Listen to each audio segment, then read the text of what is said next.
Wife, నన్ను చూసి నువ్వు ఎంత లక్కీ. హస్బండ్ అవునమ్మా. నీ ఖర్చులు చూసి నా లక్ చాలా క్లియర్ అవుతోంది. వైఫ్, ఒక్క డ్రెస్, ఒక లిప్స్టిక్, ఒక హీల్స్, అది ఆఫర్లో తీసుకున్నా. హస్బండ్ అవే టోటల్ 4999. ఆఫర్ పేరు చెప్పి నా పోకెట్నే తుడిచేశావు. వైఫ్, అలాగే అంటావు. నీ ఒక్క క్రికెట్ బ్యాట్ 3000 రూపాయలు. 2 బాల్స్ ఒక 1000 రూపాయలు. ఆటమైతే లేదు. హస్బండ్ అది ఫిట్నెస్ కోసం. వైఫ్, అయితే నా షాపింగ్ కూడా ఫిట్నెస్ కోసమే, మెంటల్ ఫిట్నెస్. హస్బండ్ ఒక్క నెలలో 6 పార్సల్స్.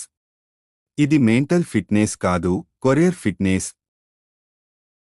వైఫ్, నీ పబ్జీ స్కిన్స్ హెడ్ఫోన్స్ కాంబో ఎన్ని వచ్చాయో మర్చిపోయావా? హస్బండ్ అవి పీస్ కోసం. వైఫ్, నాకు పీస్ కావాలి. అందుకే షాపింగ్ చేస్తా. హస్బండ్ సరదాగా నీ సోప్పిన్ చూసి పీస్ పోయి పీస్ అయిపోయా.